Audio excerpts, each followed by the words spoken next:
Testing, testing. 1, 2, 3. 3, 2, 1. Test. Test. Test.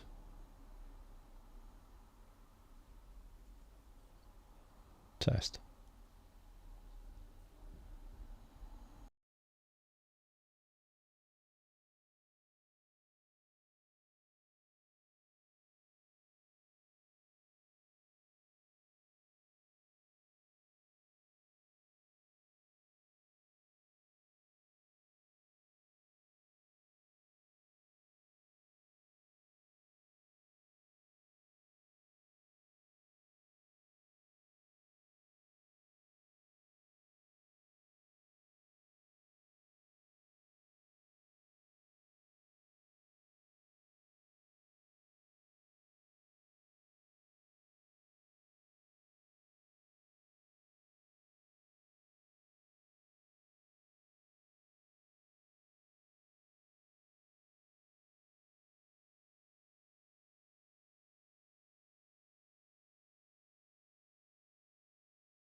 Okay, good morning everybody.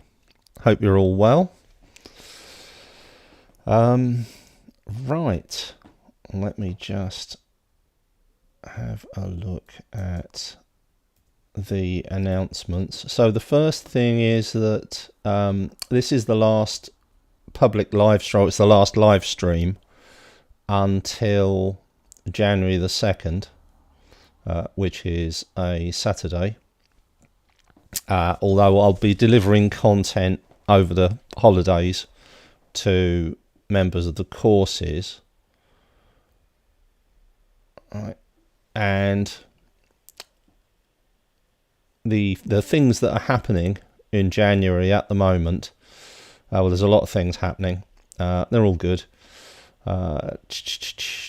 There's a couple of websites that have been developed for the courses. We're moving over to having nice clean websites instead of clunky and unhelpful Facebook groups, and that will happen during January, and you'll get explained and you'll be able to check it out.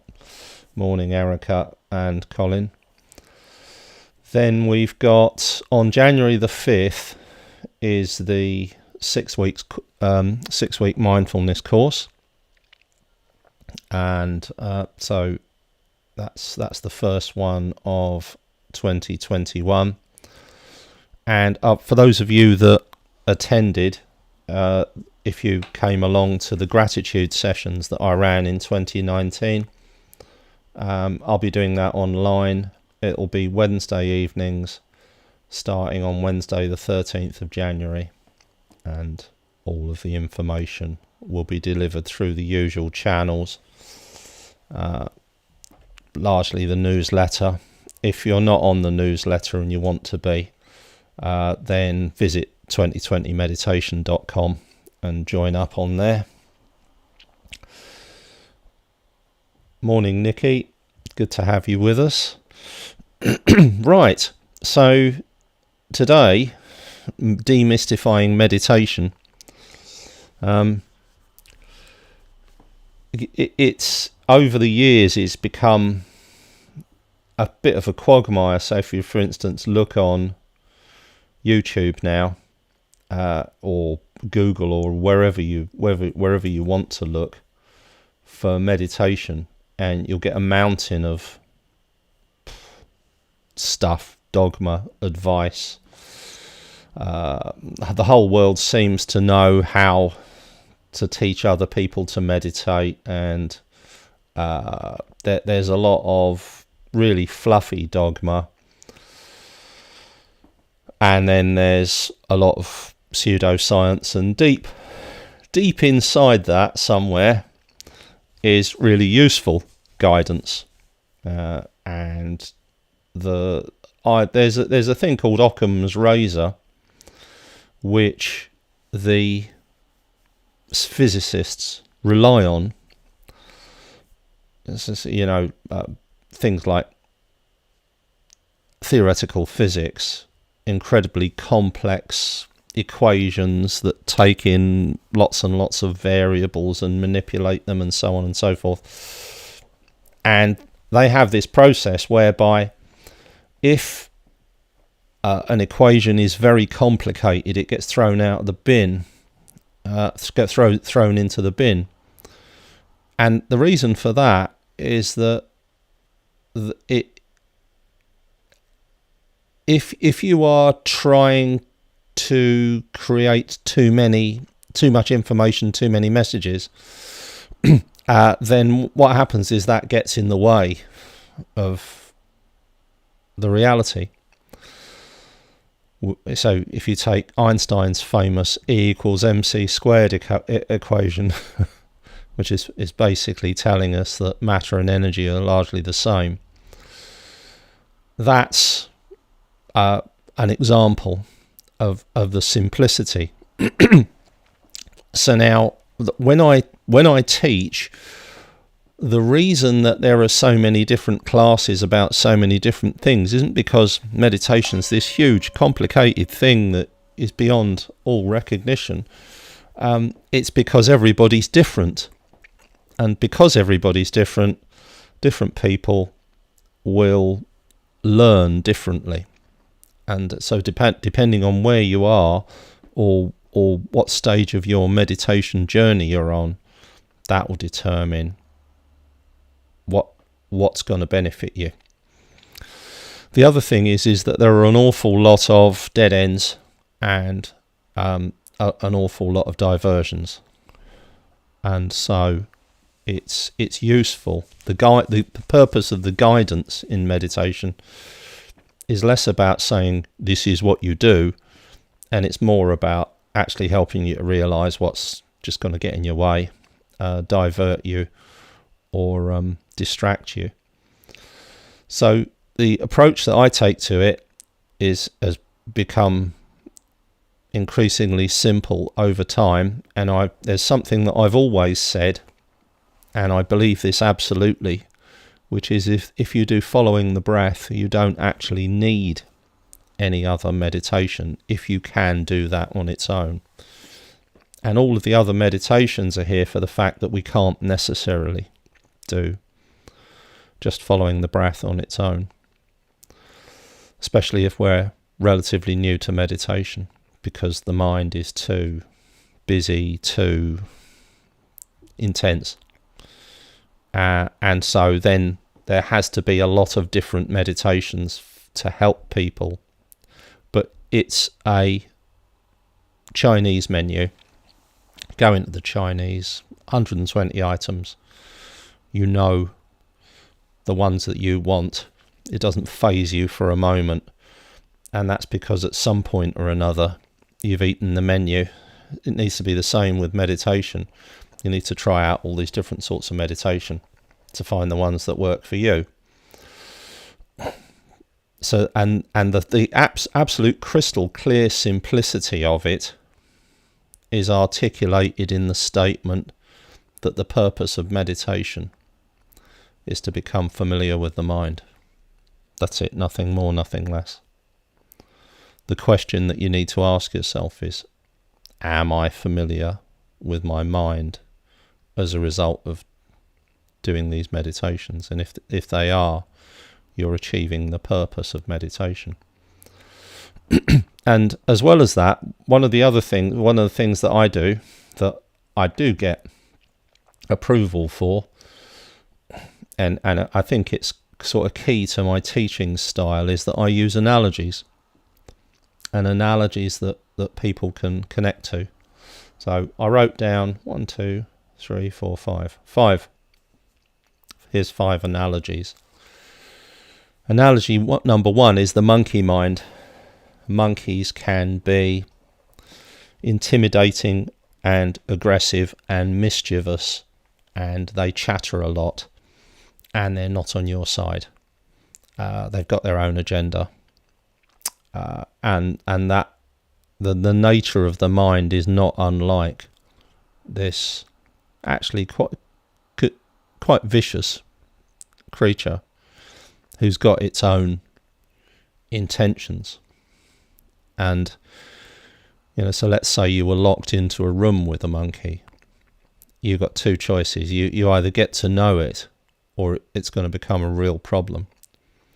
So you familiarize, and there is a process where we domesticate animals, which is domestication, but it's also known as socialization.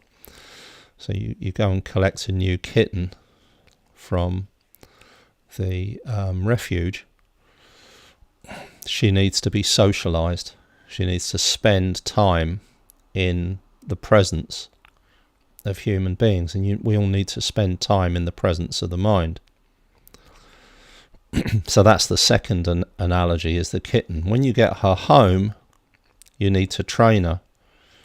And so the way that you can train her is she's going to mess. What you do is you pick her up and you put her in the litter tray. Pick her up, put her in the litter tray. And you repeat that over and over again. You don't get angry with her. You don't get frustrated. You accept the fact that she's going to have to learn over time. And it's repetition. Here's another analogy. This analogy helps in the area of thought. You're the bus driver, thoughts are the passengers. They get off on when they want, they get off when they want. Some of them are nice, and some of them are obnoxious. There's nothing you can do about that. All you can do is become familiar with them and become comfortable with them. Similar to the monkey mind analogy. Yeah, but more of an awareness that thoughts arise and subside, they come and they go. The other way to look at it is the mind's like a bit like a toddler. You know, it's into everything, and it will create a mess, and it also wants attention. Yeah, all babies, toddlers, young children want attention. So you need to give them that attention. You need to acknowledge them. That's the key to interacting with them. That's the key to interact with the mind. It needs to be acknowledged, not ignored. Yeah. And so the final analogy is the puppy. When you're training a puppy to heel, you take her out on her lead and she'll be darting off into the bushes after just about every rabbit and dog and cat that has passed that way. And the way that you train her to heel is you just turn round. So whichever, let's say you've got the lead in your left hand, you turn round to the right. So she has to go round you, so she's following you. You walk along a little bit, then she's pulling away, and you turn round again. So you're always in front. Yeah. So and it's not cruel. You don't have to use a choke chain or any of this nonsense.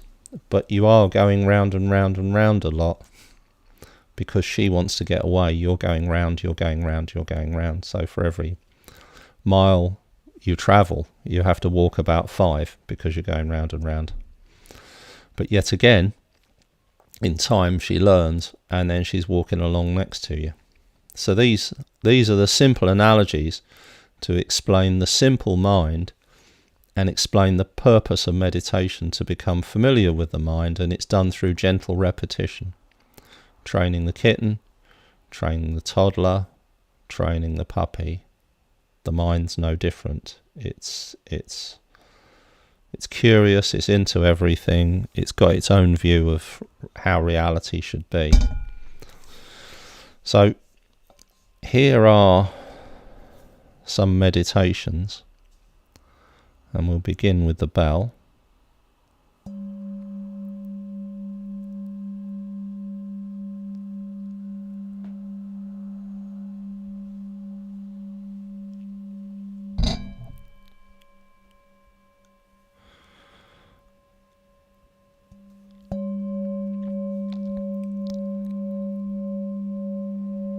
What we're doing there is just listening to the sound of the bell moving through time. Just noticing the movement of the sound through time.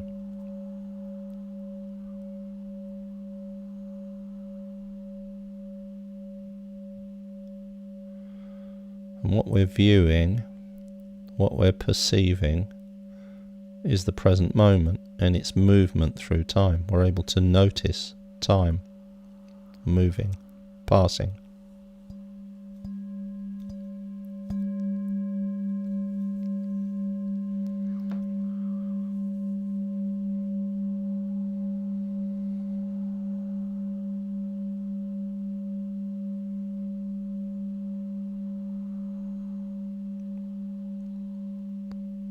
And this is the simplest meditation.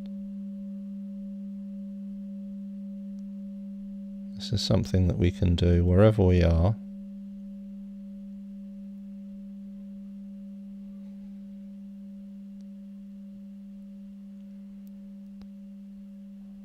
And we can use something that's always there, constant, persistent,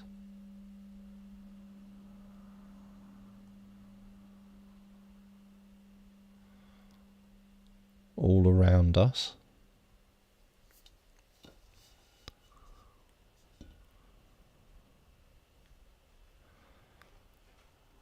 And despite our temptation to view sound as an irritation or an annoyance,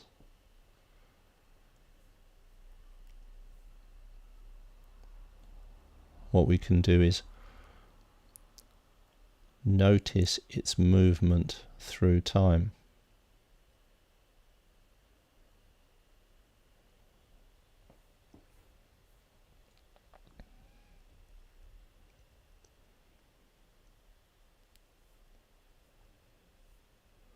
So if you're noticing the sound of my voice,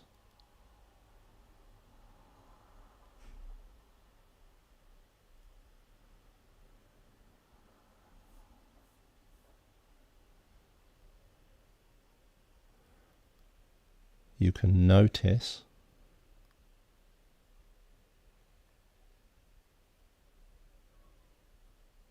time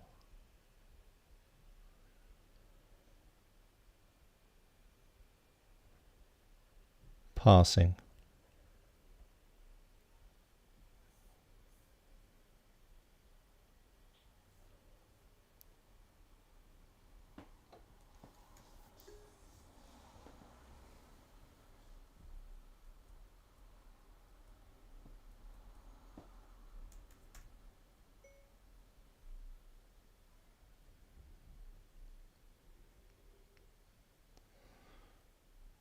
Notice the movement of sound through time.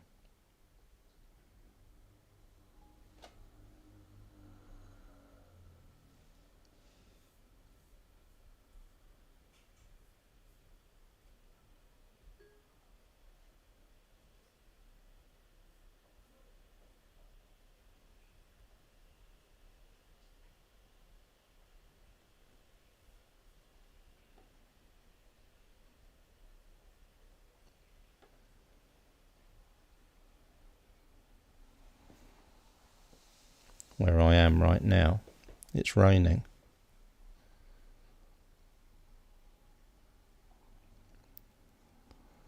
So if it's raining where you are,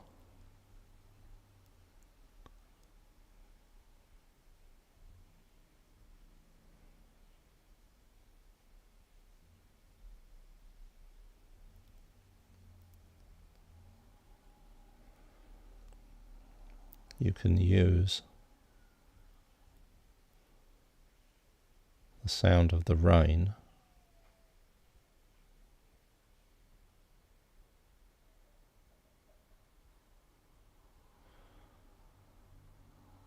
to notice the passage of time.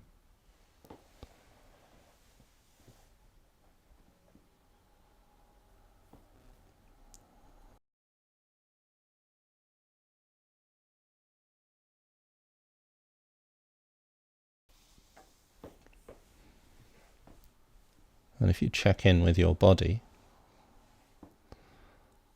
put your elbows by the side, balance your head comfortably on top of the spine. Place your feet flat on the floor if you're sitting in a chair.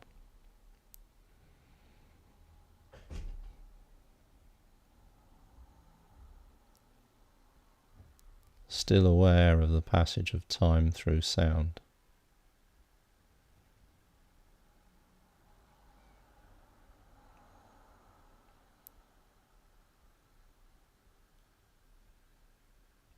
And you can add to it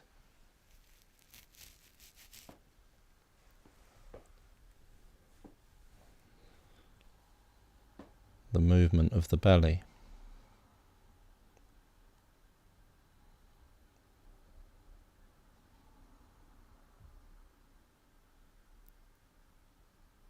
Just at the point where the belly meets the chest. Possibly placing your fingers on it. Just to be aware of the movement.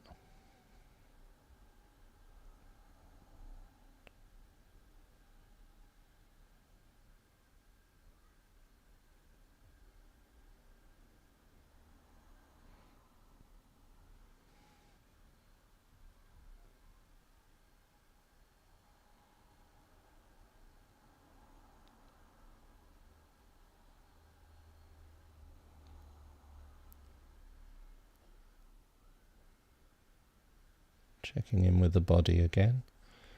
If any tightness, any tension arises in the shoulders, in the face,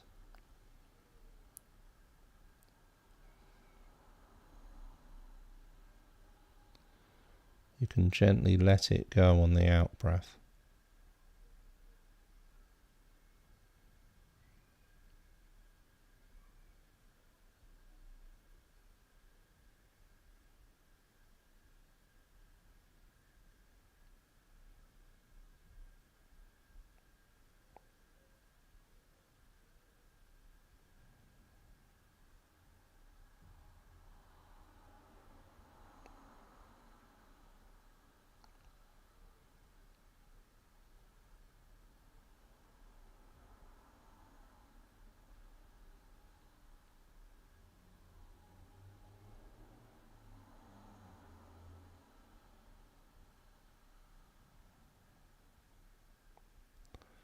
So we're noticing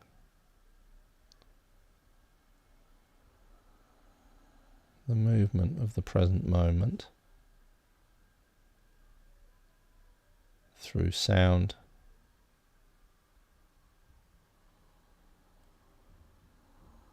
and through the movement of the belly, rising and falling.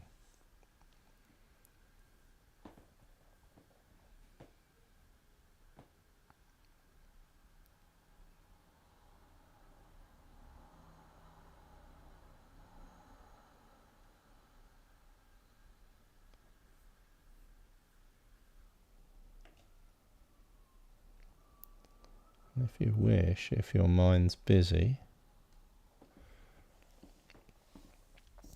you can note that movement.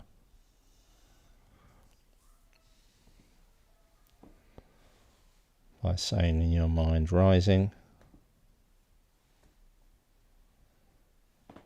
falling.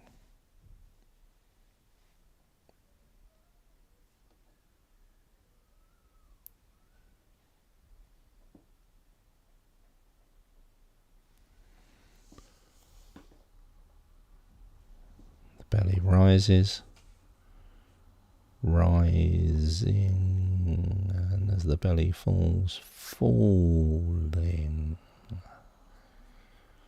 rising, falling.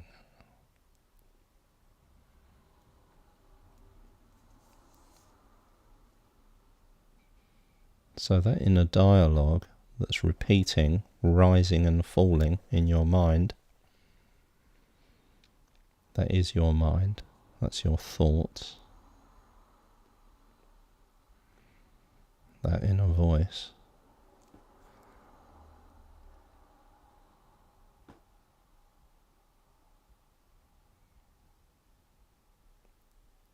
Notice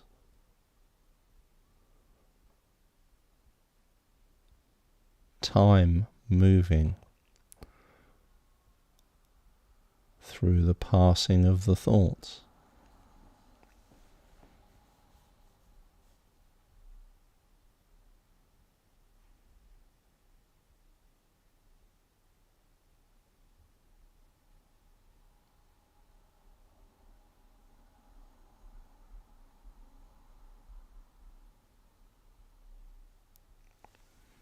In the same way you can notice the present moment moving through time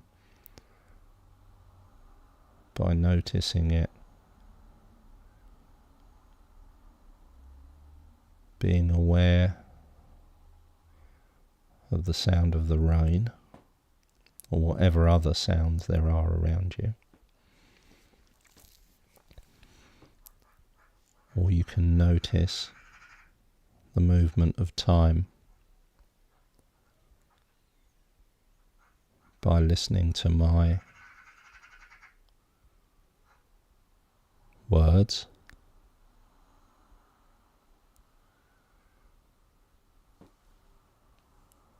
or you can notice the movement of time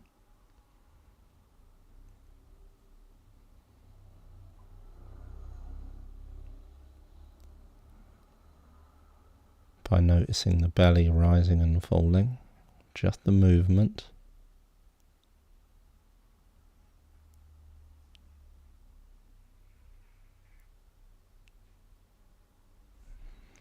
Or as you repeat in your mind, rising, falling, in time to the movement of the belly.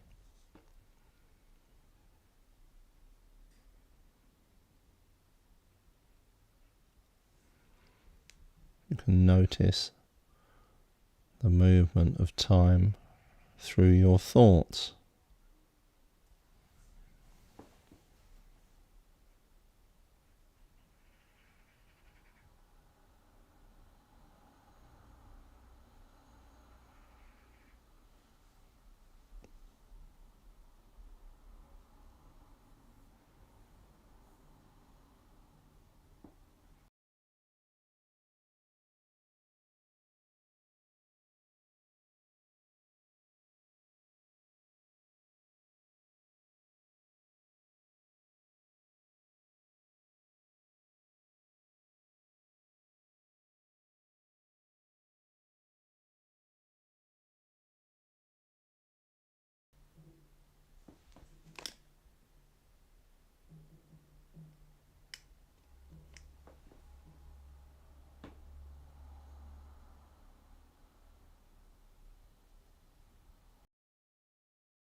Just noticing the belly rising and falling. Noticing the movement of time through the breath.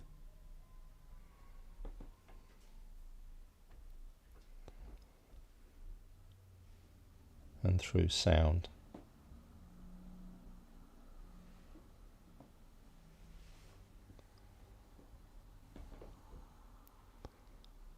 And through thoughts.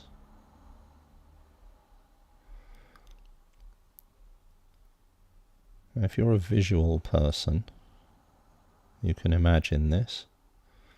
If you're not a visual person,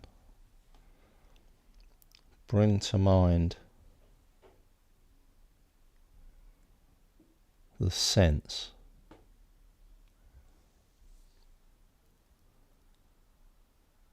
of sitting by a mountain stream.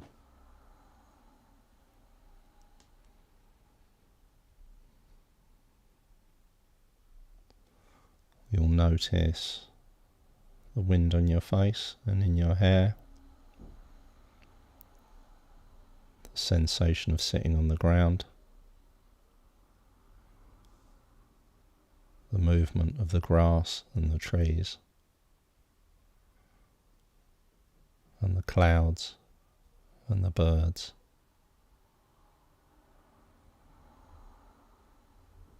And the movement of the stream.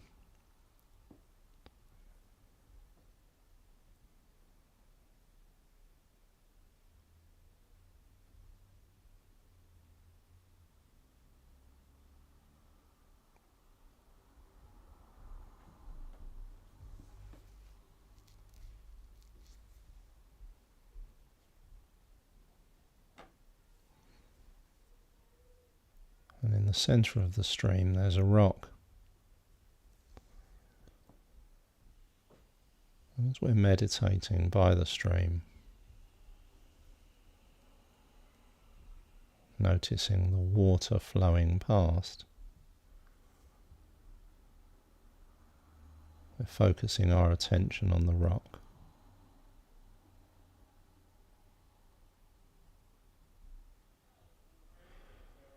While all of this movement happens around us, And all of these thoughts arise and subside within us. And the breath rises and falls.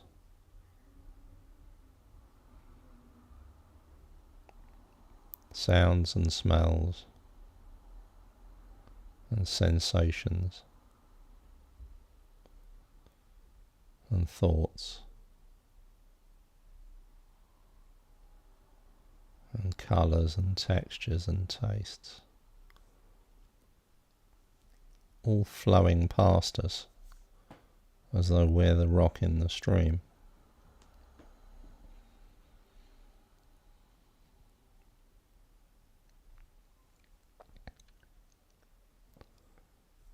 And we can identify with the rock because our awareness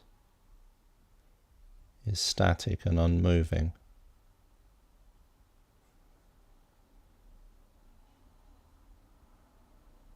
And all of these other phenomena, internal and external, are all flowing past us.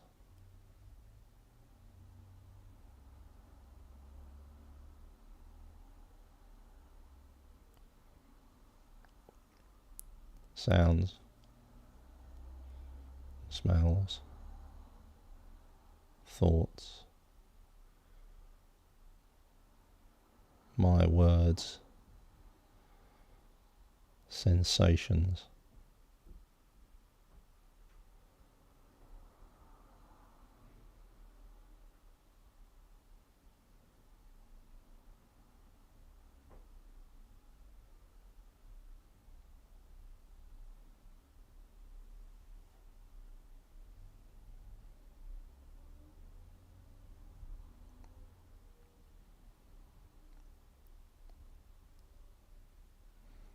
and this is the utter simplicity of meditation. The recognition that we're this single simple awareness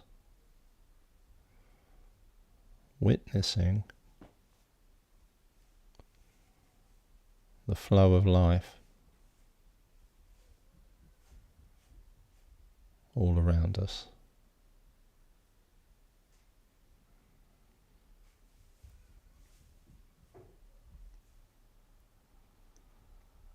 Just by noticing these phenomena.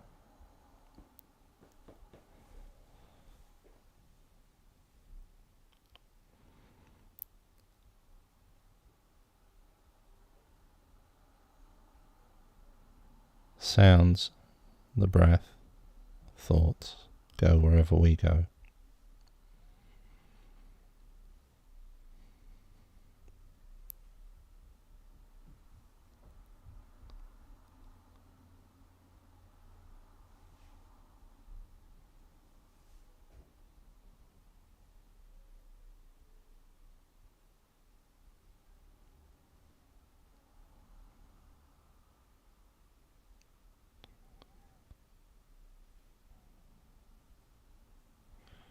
Every so often checking in with the body.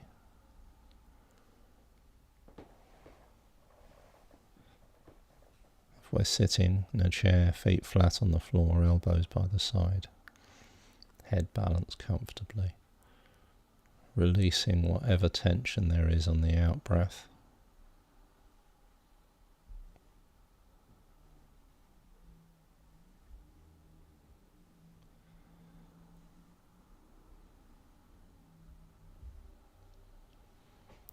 And then back to noticing the passage of time.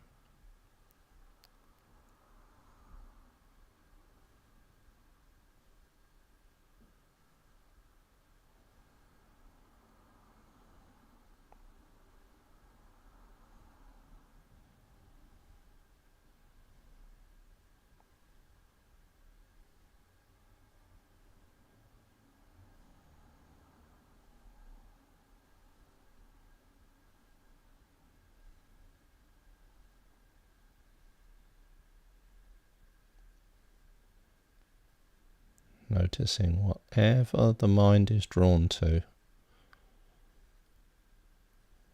our thoughts,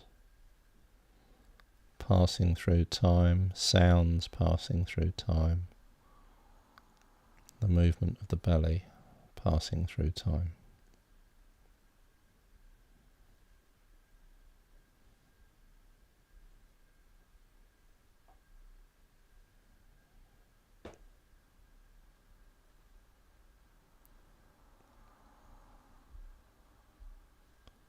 Or the sense of sitting by the mountain stream.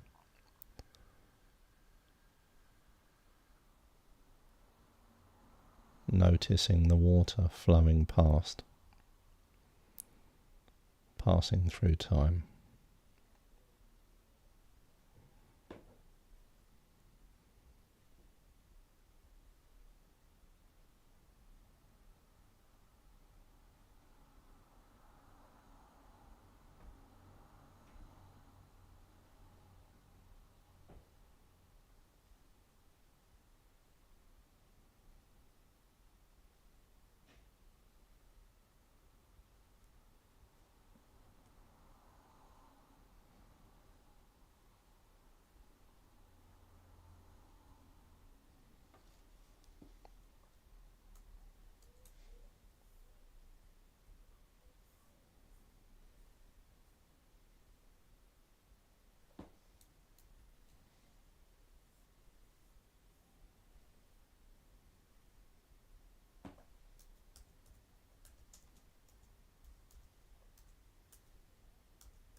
So in the simplest of all meditations,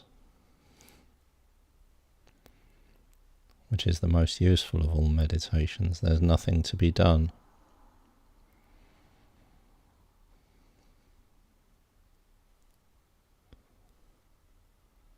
Just noticing thoughts passing, sounds passing, the breath passing through time.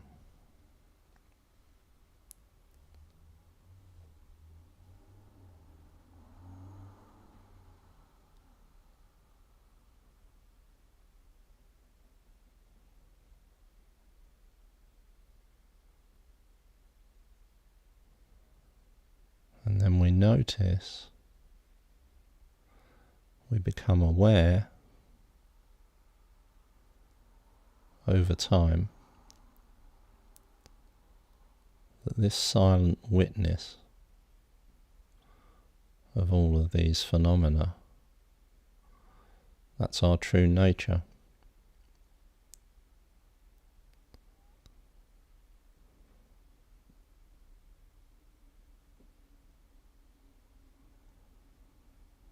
So we can let go of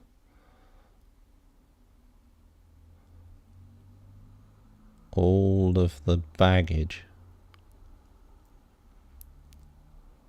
of who we believe we are. And find this space and this time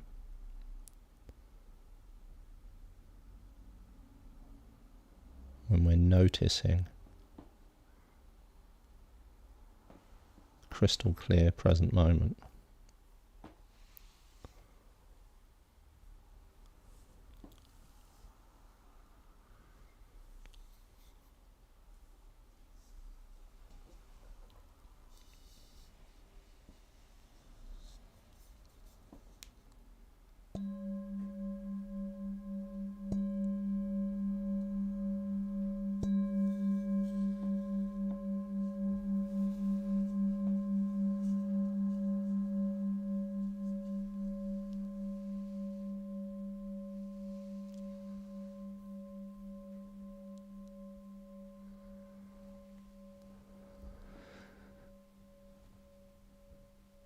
And whenever you're ready, in your very own time,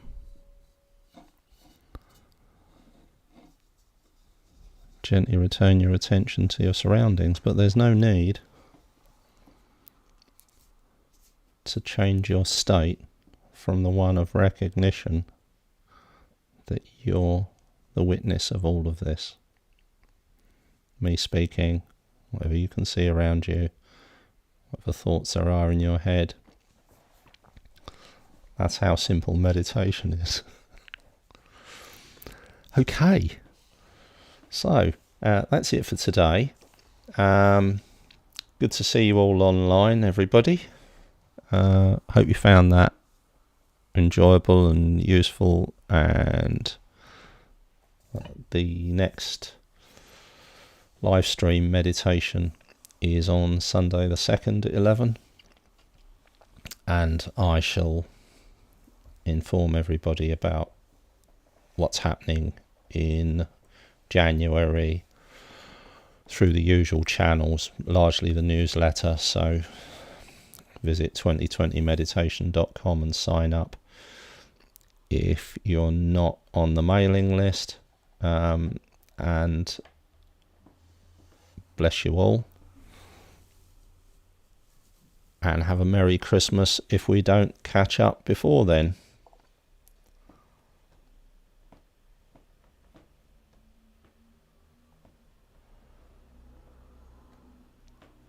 Glad you enjoyed that, Sue. Dan?